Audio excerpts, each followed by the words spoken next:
Right. So now we're on letter G, which is the accessory glands.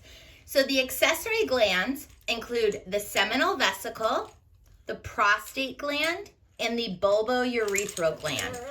As you can see, this is a different cross-section than in the previous video. This is called a coronal cross-section. So this is going split down the middle. So if you were looking at somebody straight on, you would be able to see the cross-section here of the bladder, the urethra, the testes on both sides, penis, and the vas deferens, which you can see goes on both sides. All right. So the first structure we're going to talk about is the seminal vesicle, right? So the seminal vesicle, which you can see highlighted here in blue, is located on the back or the posterior end of the urinary bladder, okay? So the vas deferens is actually going to meet and join into the seminal vesicle so that the seminal vesicle can add its product to the sperm. So the seminal vesicle produces a product called seminal fluid. This seminal fluid makes up a bulk of what is considered semen. So semen is the end product that leaves through the penis at the time of ejaculation. So the seminal fluid is very rich in nutrients, okay? It has a high content of sugars along with other carbohydrates, which help provide the sperm with a source of energy for their very long journey out of the male reproductive system and into the female reproductive system. If you remember, the point of fertilization between a sperm and an egg occurs within the female fallopian tube. So the journey for this newly produced sperm that is exiting from the male reproductive system has to enter in through the vagina, enter the uterus through the cervix of the female reproductive system. It has to go through the uterus all the way up to the fallopian tube in order to fertilize the egg. That is a very, very long journey for a microscopic cell of a sperm. So it needs to have lots of energy in order to power its swim through all of those structures. So that's what the fluid from the seminal vesicle is going to provide. That really nutrient-rich fluid that, again, is making up the bulk of semen and provides the sperm with the source of energy, right? The second accessory gland located here in green is called the prostate gland. All right, so the sperm and the fluid from the seminal vesicle enter in to the prostate through the ejaculatory duct, and the prostate gland is going to contribute prostate fluid, right? The prostate fluid is very basic or alkaline in pH, all right? This alkaline pH serves a very important function, all right? So the sperm tend to thrive better in a more alkaline or basic environment compared to the acidic environment present in the female reproductive system. So the vaginal tract of the female is quite acidic, and it can actually destroy the sperm's ability to swim any further into that environment.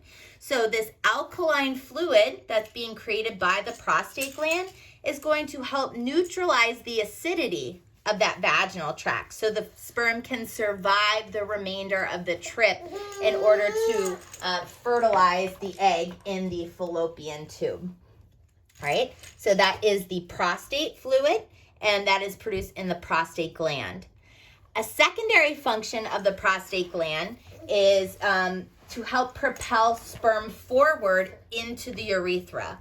So remember that the ejaculatory duct is present inside of the prostate gland, and the prostate gland is composed of smooth muscle.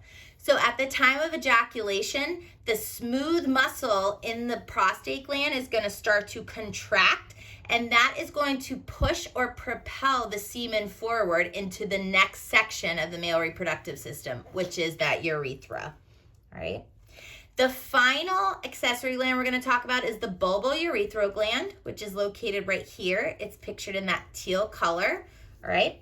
So the bulbourethral glands, their purpose is to create a mucus or secrete a mucus into that semen, right? That mucus is going to act as a lubrication to help slide and propel the semen forward and out of the urethra, out of the male reproductive system and into the female reproductive system, all right? So those are our 3 accessory glands: seminal vesicle, prostate gland, bulbourethral gland. This provides nutrients. This provides alkalinity, or a buffer pH, and the bulbourethral glands provides a lubrication. So let's take a look. I do have a little graph that kind of puts it all together that will show you what the composition of semen is, all right? So semen is what physically leaves the male reproductive system. It is composed of sperm, mucus, buffers, nutrients, and water, all right? So that's the major composition of semen. So semen is not only composed of sperm, but also the products that are produced from these male accessory glands, right? So the sperm, their function is they act as gametes. So a gamete is the, sex cell of the human body. In a male, a gamete is called a sperm. In the female, the gamete is called an egg, all right? We'll get into a little bit more detail about gametes and how they're created. But the sperm, which is part of the semen, acts as a gamete, and they are, I'm so sorry, my baby is just acting up right now. And their source, or where they're produced, is within the seminiferous tubules, all right? The semen also has mucus, which acts as a lubricant, and this is produced by the bulbourethral glands. Semen has buffers, which act to neutralize the acidic environment of the vagina, and it is created by the prostate gland. Semen has nutrients such as fructose, which is the sugar source, as well as carbohydrates and other electrolytes. Their function is to nourish the sperm during their long journey, and this is produced by the seminal vesicle. And then finally, water, which provides the liquid medium for all of these products within the bulk of semen.